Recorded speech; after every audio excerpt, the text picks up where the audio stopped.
Good afternoon, everyone. It's wonderful to be here with movement family, justice seekers.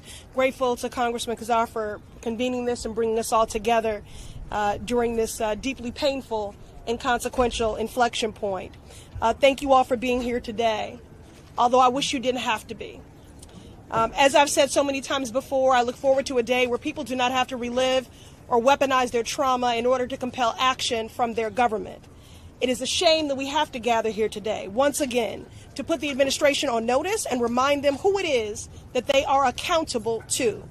With all due respect, Mr. President, we should not be unearthing policies of the last administration.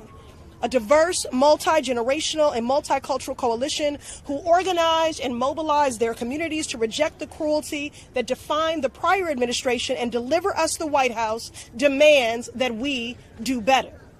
It is incumbent upon all of us that we not only advance policies that affirm immigrants' rights as human rights, that they are, but also push back against any harmful proposals that deny migrant families the compassion, dignity, and fairness they deserve. That is why we're here today, to reject this anti-asylum executive action.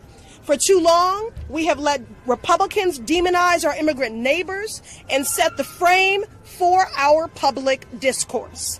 They have used anti-immigrant rhetoric and a scarcity mindset to push deeply harmful xenophobic policies that treat people as pawns and deny them their basic dignity and humanity.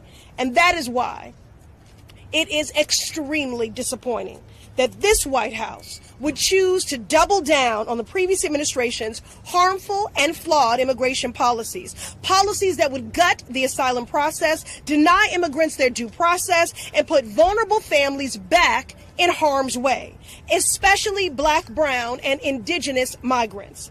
It's long past time we build an immigration system that centers compassion, dignity, and fairness, not cruelty, callousness, and criminalization. And before they try to tell us that we're not being realistic, because they like to tell us that, or that we simply don't have the resources to meet the needs of our new arrivals, I'll remind them that there is no deficit of resource in this country. There is only a deficit of empathy, a deficit of prioritization. We can invest the resources necessary to address the asylum backlog and help states like Massachusetts support our new arrivals. Si se puede. We can expand legal pathways and reform our foreign policy that has been rooted in colonialism and destabilized countries like Haiti and those in Central America. Si se puede. Yes, we can. And we can, and we must take a comprehensive, holistic, and effective approach to immigration reform.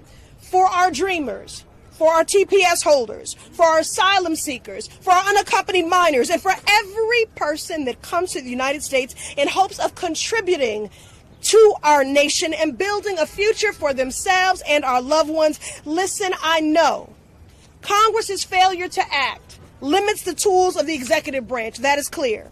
But this action falls short of our goal of a just and fair immigration policy. I've said it before and I'll say it again. Asylum is a human right, and immigrants are people, not pawns. And a wise friend recently reminded me that immigrants are neither villains or victims.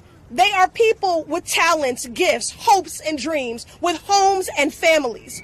People who go to school to learn, who work to provide. They make our communities stronger, our economy more vibrant, and they deserve to live with dignity. We must lead with compassion, not cruelty.